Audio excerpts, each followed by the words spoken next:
Right. ఇప్పుడు మీరు చెప్పిన లెక్క ప్రకారం చూసుకుంటే కనుక ఈ వర్గీకరణ ఆమోదం ఏదైతే ఉందో ఇది కేవలం ఓటు బ్యాంకు కోసమే అంటారా, అలా నిజంగానే పొందడం వల్ల వర్గీకరణ ఏదైతే బిల్లు ఉందో మీకు ఎటువంటి లాభాలు ఉంటాయి, అంటే రాబోయే జనరేషన్కి ఏం లాభాలు ఉంటాయి చెప్పగలరా? కింద వర్గీకరణకు సంబంధించింది దీనివల్ల కేవలం మాదిగలకు మాత్రమే మంచి జరుగుతుంది అంటారా, లేదా మిగతా 59 కులాలకు కూడా మంచి జరుగుతుంది అంటారా? అంబేద్కర్ కూడా రాజ్యాంగంలో అదే రాశారు సార్. ఓకే, ఇప్పుడు బయట చాలామంది ఇది రాజ్యాంగానికి విరుద్ధంగా జరుగుతుంది అంటారు, అంటే ఏంటి ఈ కన్ఫ్యూజన్ ఏంటి? ఓకే, ఈ జనాభా లెక్కలు అనేవి ఇప్పట్లో జరగలేదు, అంటే ఈ 2009-10లో జరిగినట్టు ఆ లెక్కల ప్రకారమే జరుగుతుంది అంటారు. ఎస్సీ సామాజిక వర్గంలో 59 కులాలు ఉన్నాయి. 59 కులాల్లో ఒక సామాజిక వర్గం ఉంది, మిగతా 58 వర్గాలు ఎందుకు వెనకబడతా ఉన్నాయి?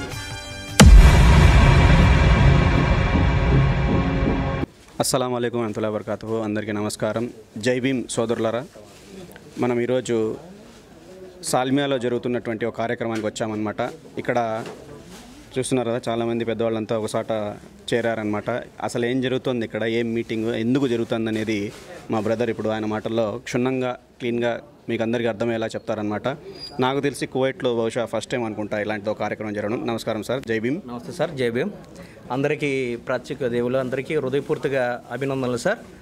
అయితే ఈరోజు కువైట్ వ్యాప్తంగా ఇటువంటి ప్రోగ్రాం నిర్వహించడం అనేది కువైట్ చరిత్రలో మొట్టమొదటిసారి.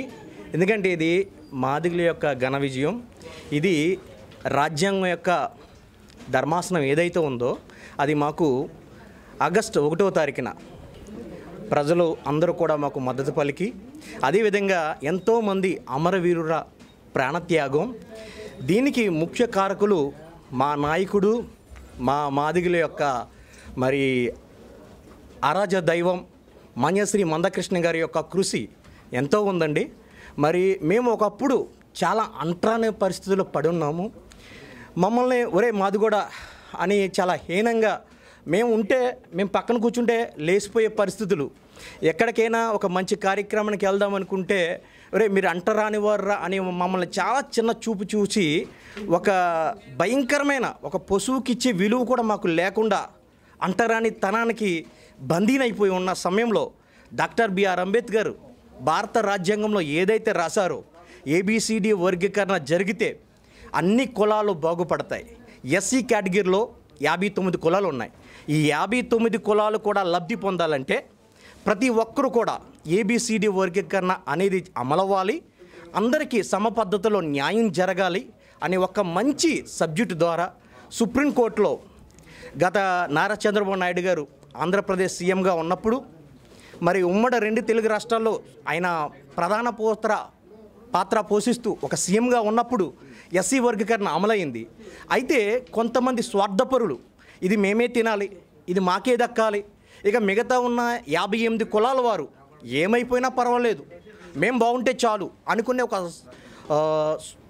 అసూయతో ఎంతగానో ఎస్సీ వర్గీకరణను అడ్డుకోవడం జరిగింది. అయితే మందకృష్ణ గారి యొక్క అన్నగారి జీవితాన్ని ఈ యొక్క పోరాటంలో ఆయన జీవితాన్ని పణంగా పెట్టి ఆయన జీవితాన్ని త్యాగం చేసి ఎందరో ఆయనతో పాటు ఉద్యమంలో నిలబడి ప్రాణత్యాగాలు కూడా కోల్పోయారు. కారణం ఏంటంటే ఇది న్యాయబద్ధమైన కోరిక, ఇది ప్రతి ఒక్కరికి అమలు అవ్వాలి, ప్రతి ఒక్కరికి న్యాయం జరగాలి. అంటే ఇప్పుడు అమలు అయిందని మీరు అంటారు? ఖచ్చితంగా సార్. ఎందుకంటే సుప్రీంకోర్టు ఏదైతే రాజ్యాంగ ధర్మాసనం ఉందో అది ఆగస్టు 1వ తారీఖున మరి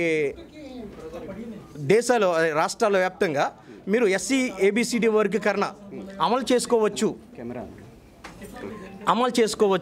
అని చెప్పడం చాలా సంతోషదాయకం. ఆ నిమిత్తంగా ఈ కువైట్ చరిత్రలో ఎందరో ప్రముఖులు పొట్ట చేత పట్టుకుని కువైట్ దేశానికి వచ్చారు.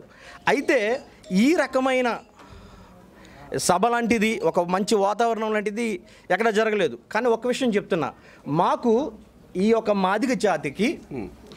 మాదిగ జాతికి అనేకమంది వర్గాల నుండి మాకు మద్దతు. ఇప్పుడు మీడియా ఛానల్ మీరు ఉన్నారు, మీరు మా బాధ మా ఆవేదన అర్థం చేసుకుంటున్నారు. సోదరులు ముస్లిం ఒక సంస్థ నుండి, అదేవిధంగా టీడీపీ నుండి, అదేవిధంగా అన్ని వర్గాల నుండి మాకు సంపూర్ణమైన మద్దతు దొరికింది. వాళ్ళందరి మద్దతుతోనే ఈ రోజున మేము ఈ యొక్క ఆనందంతో గెట్ టుగెదర్ లాగా ఏర్పాటు చేసి ఆనందాన్ని అనేది వ్యక్తపరుస్తున్నారు వ్యక్తపరుస్తున్నాము. సో ఇప్పుడు మీకు ఇది పూర్తిగా అమలు అయిందంటారా? ఖచ్చితంగా సార్, 100%.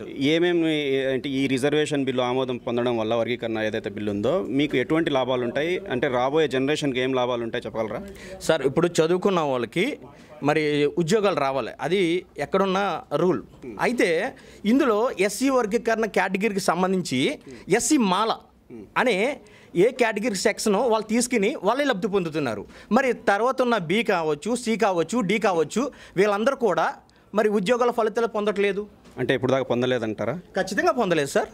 ఏబిసిడి ఎస్సీ వర్గీకరణ జరిగినప్పుడు, అలాగా చంద్రబాబు నాయుడు గారు ఏబిసిడి వర్గీకరణ చేసినప్పుడు ఒక్క 4 సంవత్సరాల్లో 23,000 ఉద్యోగాలు వచ్చినాయి.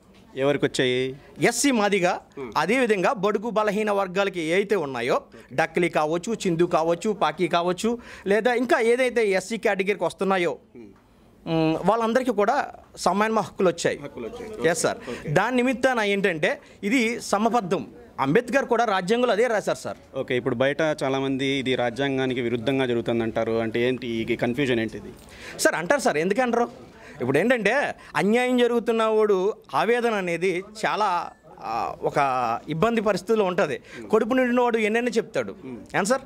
కాబట్టి మా ఆవేదన అనేది ఎంత న్యాయమో, మాకు అన్ని వర్గాలు సపోర్ట్ ఉన్నాయి, రాజకీయ వర్గాలు సపోర్ట్ ఉన్నాయి, రాజ్యాంగం మాకు సపోర్ట్ ఇస్తుంది. అంబేద్కర్ సిద్ధాంతం ఏదైతే ఉందో అది మాకు ఆమోదం తెలుపుతుంది. ఇప్పుడు భారత రాజ్యాంగంలో ఒక భారతీయ పౌరుడికి ఏవైతే హక్కులు దక్కాలో రాజ్యాంగం ఏం చెప్తుంది సార్? మన ఇండియన్ అభివృద్ధిలో ఉండాలంటే అట్టడుగు స్థాయిలో ఉన్నవాడికి కూడా ఫలాలు దక్కాలి. ఎస్, అది డెవలప్మెంట్ అనేది ముందు నడుస్తుంది. 100% సార్, 100%. మనం పెద్ద బిల్డింగ్లు కట్టుకున్నంత మాత్రాన, పెద్ద స్తూపాలు పెట్టుకున్నంత మాత్రాన అది మనం అంబేద్కర్ యొక్క ఆలోచన భావాన్ని ఎదరికి తీసుకెళ్ళినట్టు కాదు సార్. నేనైతే ఏదైతే ఉన్నదో అది 10 మందికి మనం పంచినప్పుడు 100% అది న్యాయం జరుగుతుంది. అది న్యాయబద్ధమైన కోరిక. రైట్. ఇప్పుడు ఏదైతే ఇప్పుడు ఈ బిల్ పాస్ అయిందో వర్గీకరణకు సంబంధించింది, దీనివల్ల కేవలం మాదిగలకు మాత్రమే మంచి జరుగుతుంది అంటారా, లేదా మిగతా 59 కులాలకు కూడా మంచి జరుగుతుంది అంటారా? లేదు సార్, ఎవరి యొక్క జనాభా దామోస ప్రకారం, ఎవరి యొక్క దామోస ప్రకారంగా వాళ్ళ వాటాలు సమ పద్ధతిలో జరుగుతాయి, అమలు అవుతాయి ఖచ్చితంగా. ఓకే, ఈ జనాభా లెక్కలు అనేవి ఇప్పట్లో జరగలేదు అంటే ఈ 2009-10లో జరిగినట్టు ఆ లెక్కల ప్రకారమే జరుగుతుంది అంటారా? సార్ లేదు సార్, ఆల్రెడీ ప్రభుత్వం దగ్గర ఆల్మోస్ట్ అన్ని ఎవిడెన్స్ అన్నీ ఉన్నాయి, సంపూర్ణంగా ఉన్నాయి. గతంలో చేసిన అనుభవం కేవలం చంద్రబాబు నాయుడు గారి యొక్క కెరియర్లో అది చెప్పుకోవాలంటే ముందు చూపు. ఆయన ఏది చేసినా, చంద్రబాబు నాయుడు గారు ఏది చేసినా ప్రజలకు మేలు చేసే విధంగా ఉంటుంది తప్ప ప్రజలకు హాని చేసే విధంగా ఏమాత్రం ఉండదండి. అదేవిధంగా పవన్ కళ్యాణ్ గారు కూడా ఆయన కూడా సపోర్ట్ చేసేది ఏదైనా ఉందంటే కనుక ఎక్కడైతే అన్యాయం జరుగుతుందో దాన్ని ఖచ్చితంగా ఖండిస్తాడు. అది నావాడా తనవాడా ఎవడనేది భేదాలు లేవు. న్యాయం కావాలి, ప్రజాస్వామ్యం బ్రతకాలి. అదేవిధంగా బీజేపీ పాలన ఉంది. ఖచ్చితంగా బీజేపీ కూడా గత పరిపాలనలో కూడా మేనిఫెస్టోలో ఎస్సీ వర్గీకరణ 100 రోజులు అమలు చేస్తామని చెప్పారండి. అదేవిధంగా కాంగ్రెస్ ప్రభుత్వం అధికారంలో ఉన్నప్పుడు కూడా కాంగ్రెస్ ప్రభుత్వం కూడా మేము సంపూర్ణమైన మద్దతు అని చెప్పి ఉషామేర కమిషన్ వేసారండి. ఉషామేర కమిషనర్ ద్వారా కూడా అవును మాదిగలకు న్యాయం జరుగుతుంది,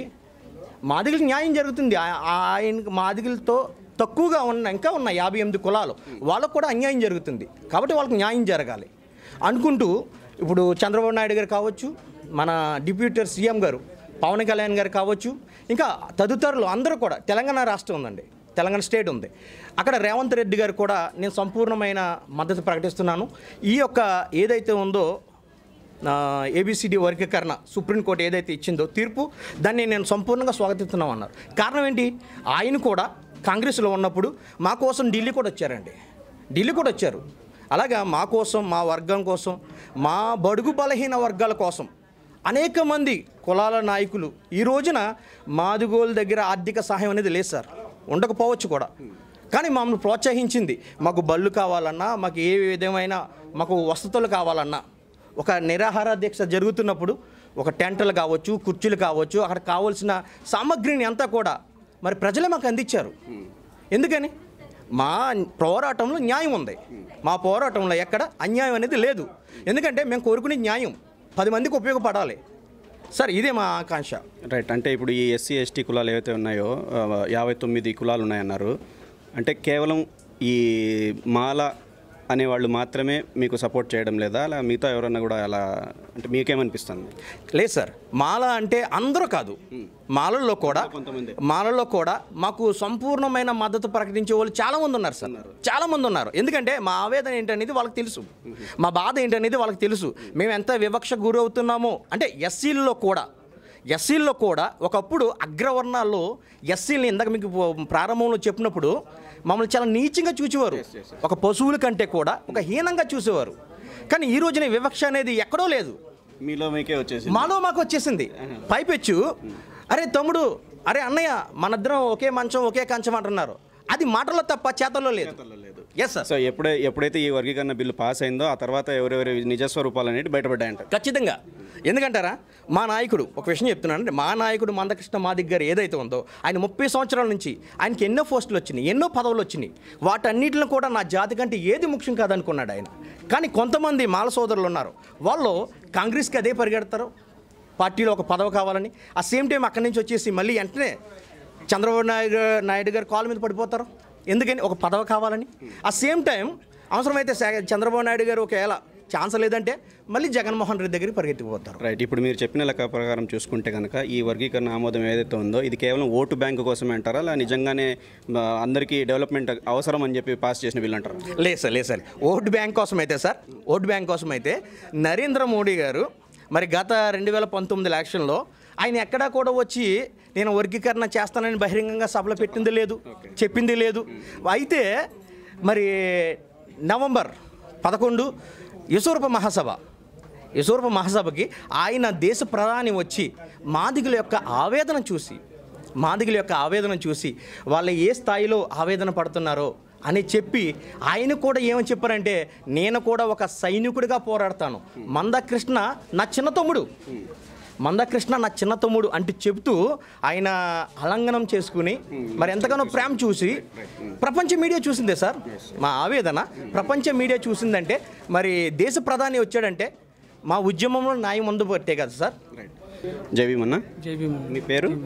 నా పేరు చెట్టుమర ప్రసాద్ మాదిగా. ఇక్కడ ఈ కార్యక్రమం ఎందుకు జరుగుతుంది, అసలు ఏంటి ఈ విజయోత్సవ సభ అంటున్నారు, ఎందుకోసం జరుగుతుంది, కొంచెం క్లారిటీగా చెప్పగలరా?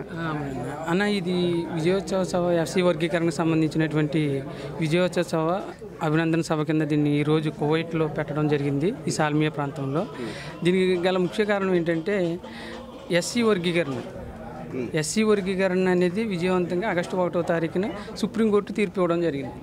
దీనికి గల కారణం, ముఖ్య కారణం ఎస్సీ వర్గీకరణ ఈరోజు సాధించడానికి గల కారణం ఏంటంటే మందకృష్ణ మాదిగ గారు 30 సంవత్సరాల సుదీర్ఘ పోరాటం అంటే ఈ పోరాటం ఆయనే స్టార్ట్ చేశారంటారా? స్టార్ట్ చేశారు.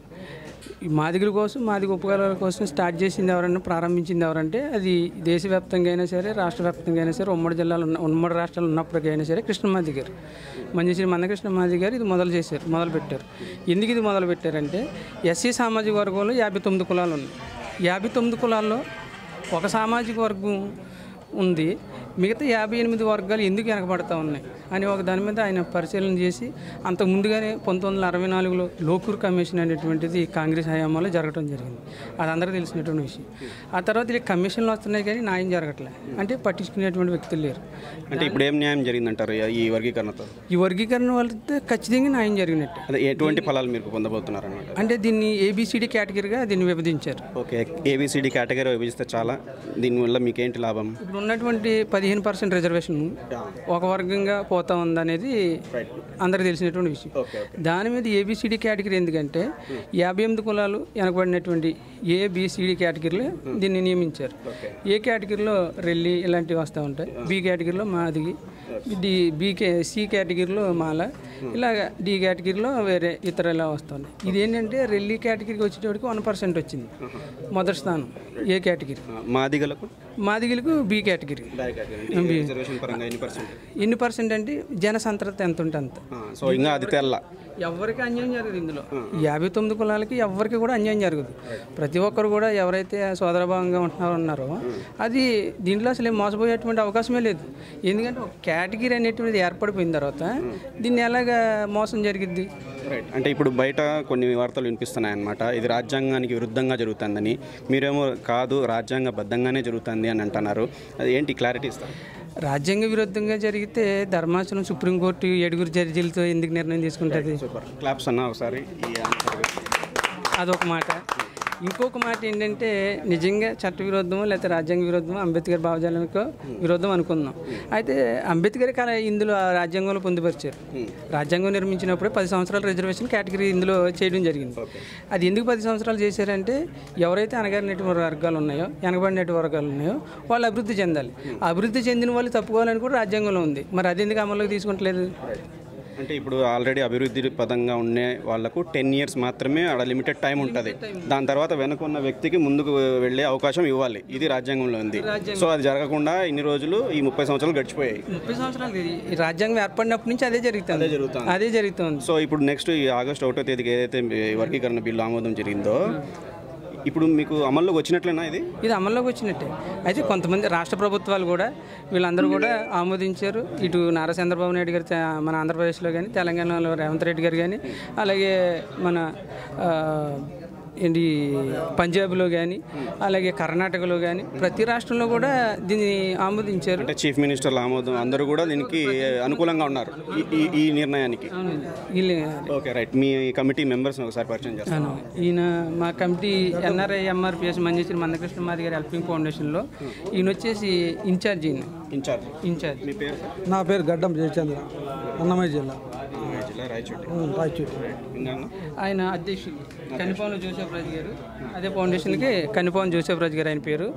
అదే ఫౌండేషన్కి అధ్యక్షుడు. మీరు ఎలా ఫీల్ అవుతున్నారు ఈ నిర్ణయానికి? అసలు ఈరోజు ఇంత జనాన్ని ఇక్కడ గెట్ టుగెదర్ చేయడం అనేది మామూలు విషయం కాదు. చాలా హ్యాపీగా ఉందండి. ముందు దాని సందర్భంగానే మనం ఇది ఏర్పాటు చేయడం జరిగింది. అసలు వర్గీకరణ 30 సంవత్సరాల సుదీర్ఘమైన పోరాటం తర్వాత ఈరోజు సుప్రీంకోర్టు ద్వారా అది న్యాయబద్ధమైనది వర్గీకరణ జరగాలి. అసమానతలు ఉన్నాయి. 59 కులాలు సమానంగా లేవు. దీంట్లో చాలా అసమానతలు ఉన్నాయి. అభివృద్ధి చెందాలి, అన్ని కులాలు అభివృద్ధి చెందాలి. దళితుల్లో అంటే వర్గీకరణ జరగాలని న్యాయస్థానం తీర్పిచ్చింది, సుప్రీంకోర్టు తీర్పిచ్చింది. దాన్ని బట్టి మీరు సంతోషం వ్యక్తం చేస్తున్నారనమాట. సో అంటే ఇక ముందు మీ పిల్లలకు మంచి భవిష్యత్తు ఉంటుందని మీరు నమ్ముతున్నారా? అంతే అండి. విద్య, వైద్యం, దాంట్లో అన్ని రంగాల్లో కూడా మనకి అభివృద్ధి ఉంటుంది అనేది మేము నమ్ముతున్నాం.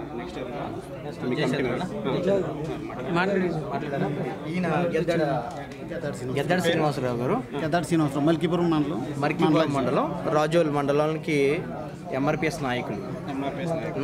అంటే ఈ ఎంఆర్పిఎస్ అనేది ఫుల్ ఫామ్? అది మాదిగ రిజర్వేషన్ పోరాట సమితి. మాదిగ రిజర్వేషన్ పోరాట సమితి అది స్థాపించింది దానికోసం, ఎస్సీ రిజర్వేషన్ ఉద్యమం కోసమే ఈ మాదిగ రిజర్వేషన్ పోరాటం. ఇది ఎన్నేళ్ళ నుంచి ఉంది ఇక్కడ కోయిట్లో? ఈ సుమారు 5 సంవత్సరాలు ఇది ఇప్పటికి. గతం నుంచి ఉన్నది తెలియడం లేదు. నేనైతే ఫస్ట్ టైం చూస్తున్నారు. అంటే మాదిగ సంఘాలు అనేవి ఉన్నవి, కానీ బహిర్గతంగా మాత్రం రాలేదు. ఇండివిజువల్గా చాలా సంస్థలు కోయిట్ దేశంలో ఉండి మందకృష్ణ గారు మాదిగ అనే ఒక బ్రాండ్ మీద ఇంచుమించుగా కోయిట్ దేశం నుంచి దాదాపుగా 28 లక్షలు పైబడి ఆర్థిక సహాయం లేని వారికి, నిరుపేదలకి, ఆయా సంస్థల వారు అంటే మందకృష్ణ మాదిగ ఎన్ఆర్ఐ ఫౌండేషన్ కావచ్చు, అంతర్జాతీయ ఎంఆర్పిఎస్ ఫౌండేషన్ కావచ్చు, ఇలాగ మాదిగ ఐక్య సేవా సమితి కావచ్చు, తర్వాత ఏంటిది మాదిగ హెల్పింగ్ హ్యాండ్స్ ఇలా కావచ్చు. ఇలా అనగా ప్రతి ఒక్కరు కూడా మాదిగ మహాసైన్యం అని పేరు పెట్టి అదొక ఇంటర్నేషనల్ లెవెల్లో మొత్తం ఆంధ్ర ప్రజలు ఎవరైతే ఇబ్బందులతో ఉన్నారో, అనారోగ్యంతో ఉన్నారో, ఆర్థిక పరిస్థితుల్లో ఉన్నారో వాళ్ళందరికీ కూడా మందకృష్ణ గారి యొక్క బ్రాండ్ మీద, ఆయన పేరు మీద మేము అనేకమైన సేవా కార్యక్రమాలు చేయడం జరిగింది. ఆయన పేరు మీద ఎందుకు చేస్తున్నారు? ఎందుకంటే క్రియాకర్త మాకు మాదిగ జాతికి ఈ రోజున సమాజంలో మేము మాదిగ అని చెప్పుకుంటున్నామంటే కేవలం మందకృష్ణ గారి దయ వల్లే. అంటే ఇది నాట్ ఓన్లీ ఓట్ బ్యాంక్, అంటే ఓట్ బ్యాంక్ సంబంధించిన అంశం కాదు, రాజకీయాలకు అతీతంగా అండి ఇది. రాజకీయాలకు అతీతంగా కనపల సురేష్ మాదిగా మాట్లాడతారండి. కనపల సురేష్ మాదిగా మాట్లాడేసిన తర్వాత మాట్లాడతాను. సాయిబాబు గారు మాట్లాడాను. చెప్పండి సార్, సాయిబాబు గారు మీ ఫౌండేషన్ చెప్పండి. ఫౌండేషన్ ఏముంది సార్ పేరు చెప్పండి. వారికి నా పేరు ఉప్పాటి సాయిబాబు మాదిగా. మా మందాకృష్ణ గారు చేసిన ఉద్యోగం 30 సంవత్సరాల నుంచి చేస్తున్నారు. ఇప్పటికి మాకు ఫలితం దక్కింది. ఇదే అమలు జరగాల. ఆ సంతోషంలో మేము నలుగురం కలిసి ఆనందంగా జరుపుకుంటున్నాం. సరే, ఇది ఫస్ట్ టైం కదా కోవిడ్లో ఇలా జరుగుతుంది. ఇదే ఫస్ట్. అదే ఈ ఎంఆర్పిఎస్లో మీ పాత్ర ఏంటి? ఎంఆర్పిలో పాత్ర అంటే అంటే మీ పొజిషన్ ఏంటి? ఏం చేస్తారు మీరు ఇక్కడ? ఈ ఎంఆర్పిఎస్ కానివ్వండి, మీ అది మందకృష్ణ మాదిగ గారి మందాకృష్ణ గారు ఏం పిలిపిస్తే అదే రకంగా చేస్తామండి. ఆ పిలుపు టోటల్గా ప్రతి ఒక్కరు. రైట్. ఈ బ్లాక్ కలర్ ఎంచుకోవడంలో అర్థం ఏంటి? ఇది ఎక్కడైతే అన్యాయం జరిగిందో అక్కడ నిరసన న్యాయానికి గుర్తుంది అది బ్లాక్. ఓకే అమరవీరులో పోరాట ఫలితం అండి ఇది. మందాకృష్ణ పెట్టిన ఉద్యోగం బ్లాక్ కలర్ ఎంచుకున్నారు. అవునండి. ఇది నిరసన అండి. ఎక్కడైతే అన్యాయం జరిగిందో అక్కడ కృష్ణమాది గారు ఉంటారండి. కులాలకు అతీతంగా మతాలకు అతీతంగా అక్కడ వికలాంగులకి ఏదైనా సమస్య వస్తే వికలాంగుల పక్షాన వృద్ధాపక్షను ఆరోగ్యశ్రీకి వచ్చిందంటే శ్రీ మందాకృష్ణ మాదిగ గారి వల్లే. ఏదైనా సమస్య అక్కడ ఉందంటే అది ఫలానా వ్యక్తి లేదా ఒక రాజకీయ నాయకుడికి సంబంధించి లేదు, కులాలకు అతీతంగా ఆయన పోరాటం చేశాడు కాబట్టి ఈ కొండువ ఏ రాజకీయాలకు సంబంధం లేదండి. ఆయన చనిపోయినంత వరకు ఈ కొండువ ఉంటుందని చెప్పేసి మనం సభాముఖంగా మీడియా ముఖంగా చెప్పారండి. పోరాటం కూడా న్యాయమైనదిగా ఆయన కోరారు అనమాట. ఎలా అంటే అండి, మీ పేరు? నా పేరు చుట్టుకుల గంగాధర్ అండి. సమాన ఎంఆర్పిఎస్ అండి. సమాన ఓట అండి. సమాన ఓట అడిగాం మేము. అందరికీ సమాన ఓట, హక్కు మాత్రం. సమాన ఓట అడిగినప్పుడు మరి అందరికీ సమాన ఓట మరి అడిగిన తర్వాత మందాకృష్ణ మాదిగ గారు దీన్ని వెలుగులో తీసుకొచ్చి దీన్ని ఒక ఉద్యమ రూపంలో తీసుకొచ్చి మరి ఇది రాజకీయ నాయకుల వద్దకు వెళ్ళేలాగా మరి దీన్ని కృషి చేసి ఇవాళ విజయం సాధించామన్నమాట. అందరికీ సమాన ఓట మేము అడిగింది, న్యాయమైన ఓట. మీ వాటా మీకు వచ్చింది అనుకుంటా? మా ఓట మాకు వచ్చినట్టండి. రైట్. ఇప్పుడు సుప్రీం న్యాయమూర్తి గారు జడ్జిస్ చెప్పారండి, ఇప్పుడు అసెంబ్లీలో తీర్మానం చేయాలి. ఇక్కడ 2 తెలంగాణ రాష్ట్రాల మీద ముఖ్యమంత్రుల మీద ఉంది ప్రజెంట్. వాళ్ళ బిల్లు పాస్ చేస్తే కనుక అందరికీ సమానం. అంటే ఇప్పుడు ఇంకా బిల్ పాస్ కాలేదంటారా? బిల్లు పాస్ కాలేదు, అమలు చేయమని చెప్పి సుప్రీంకోర్టు మాత్రం ధర్మాసనం ఆమోదం పొంది తెలిపింది. సో ఇది ఇప్పుడు కంప్లీట్ అవుతుందని నేను అనుకుంటాను. ఇప్పుడు అమలు జరుగుతుందని. ఇందులో రాజకీయ నాయకుల ప్రమేయం కూడా లేకపోతే జరగదండి. ఎందుకంటే నారా చంద్రబాబు నాయుడు గారు ఆయన మాకు తండ్రులు అంటారు. అలాగే పవన్ కళ్యాణ్ గారు ఆయన మాకు సోదర భావంతో ఆయన ప్రతి న్యాయానికి అనుగుణంగా ఉంటాడు కాబట్టి ఎక్కడ అన్యాయం జరిగినా ఇందులో న్యాయం ఉందని ఆలోచించారు కాబట్టి అండి వీళ్ళందరూ కూడా నిర్ణయం తీసుకుని ఇప్పుడు ఏమైతే అధికారంలో ఉందో పార్టీ అందరూ కూడా ముందుకొచ్చి ఇది న్యాయమైన పార్టీ అని చెప్పడం వల్ల మాలో ఐక్యత ఉంది. లేకపోతే ఈ రాజకీయ నాయకులు కూడా సమ్మతించకపోతే రాష్ట్రంలో చాలా అల్లుకొల్లాలంగా ఉన్నాం. కానీ రాజకీయ నాయకుల వల్ల మేము చాలా సేఫ్గా ఉన్నాం. మాకు జరగవలసి పూర్తిగా కంప్లీట్ అయ్యే అవకాశం ఉంది. మాకు న్యాయంగా అడిగిన ఓటా మాత్రం సమానంగా అందరికీ పంచాలనే మా కోరిక. మేము ఎక్కువ తీసుకోవాలని మేము ఒక ఆశయం లేదు. అందరికీ సమాన ఓటా అది హక్కు మీరు అడిగినారు. నా పేరు కనపల రాంబాబు అండి. పశ్చిమ గోదావరి జిల్లా ఎంఆర్పిఎస్ నాయకుల్ని. ఇలాగా ఈ సుప్రీంకోర్టు తీర్పును మేమందరం ఆమోదించి మేమందరం కూడా ఈ సెలబ్రేషన్ చేసుకుంటాం. కువైట్లో మీ పొజిషన్ ఏంటన్నా? ఎంఆర్పిఎస్లో నేను ఒక సభ్యుడిని. గౌరవ సభ్యుడు. అవునండి. రైట్. ఇప్పుడు మీరు ఇక్కడ దాదాపు ఎంతమంది ఉంటారన్న? ఇక్కడ మీ కండువాల్ అన్నిటి మీద కూడా మన మందకృష్ణ మాదిగ గారి ఫొటోస్ ఉన్నాయి. అంటే ఈ కుల నాయకుడుగానే మాత్రమే మీరు ఈయనను చూస్తున్నారా, లేకపోతే ఈయన ఎట్లా క్లారిటీ లేదు? కొంచెం క్లారిటీగా చెప్తారా? ఎందుకు ఈయన ఫోటో మాత్రమే మీరు అంటే మాదిగ వాళ్ళు మాత్రమే ఈయనను కొలిచేటట్టుగా నాకు కనిపిస్తుంది. దీనిపైన మీరు క్లారిటీ. సార్, ముందుగా అందరికీ నమస్కారాలు. మమ్మల్ని ప్రపంచంలో అందరూ కూడా గుర్తిస్తున్నారంటే దానికి కారణం, దానికి పునాది మంజశ్రీ మందకృష్ణ మాదిగ గారు. అయితే మందకృష్ణ మాదిగ లేదా మాదిగ రిజర్వేషన్ పోరాట సమితి ఏదైతే ఉందో అది ఒక కులానికి కాదు సార్. అంటే కుల పోరాటంగా ప్రారంభించి దొండోరగా ఏర్పడి ఈదుమూడు గ్రామంలో ఒక 20 మంది యువకులతో ప్రారంభమైన ఈ ఉద్యమం ఈ రోజున దేశవ్యాప్తంగా ఓన్లీ 20 మెంబర్స్ స్టార్ట్ అయింది సార్. 20 మెంబర్స్తో స్టార్ట్ అయిన ఈ యొక్క ఉద్యమం ఈ రోజున దేశవ్యాప్తంగా అల్లుకుందంటే దానికి మేము చేసే పోరాటంలో న్యాయం ఉంది కాబట్టి ప్రజాప్రతినిధులు ఇంతమంది మాకు సపోర్ట్ చేస్తున్నారు. ఈ యొక్క ఎంఆర్పిఎస్ మాదిగ రిజర్వేషన్ పోరాట సమితి ఏదైతే ఉందో దానివల్ల 20 లక్షల మంది చిన్నపిల్లల గుండె ఆపరేషన్లకి ఉపయోగపడిందండి. ఎవరు స్థాపించారు? మంజశ్రీ మందకృష్ణ గారు స్థాపించింది. దీనివల్ల ఆరోగ్యశ్రీ అనేది వచ్చిందండి. అసెంబ్లీ సాక్షిగా మరి డాక్టర్ రాజశేఖర్ రెడ్డి గారు అసెంబ్లీ సాక్షిగా ఆయన ఏం చెప్పారంటే ఈ రోజున ఆరోగ్యశ్రీ రావడానికి ప్రధాన కారణం మంజశ్రీ మందకృష్ణ మాదిగ. ఆయన చేసిన పోరాటం వల్లే ఈ రోజున ప్రతి ఒక్కరికి కూడా ఆరోగ్య బీమా అనేది కావచ్చు, ఆరోగ్యశ్రీ కావచ్చు ఖచ్చితంగా వచ్చిందండి. నెక్స్ట్ విద్యార్థుల పెన్షన్ ఉంది. ఆ పెన్షన్కి రావడానికి గతంలో 20 రూపాయల నుంచి, ఎప్పుడు ఎన్టీఆర్ రామారావు గారు ఉన్నప్పుడు కూడా 20 రూపాయల నుంచి ఈ రోజున చూసుకుంటే దాదాపుగా 3000 రూపాయలకి చేరుకుందండి. అది వికలాంగుల పెన్షన్ కూడా ఒకప్పుడు 200 రూపాయల పెన్షన్ నుంచి ఈ రోజున 6000 రూపాయలకి వచ్చిందంటే దీనికి సంపూర్ణంగా మందకృష్ణ మాదిగ గారండి. అంటే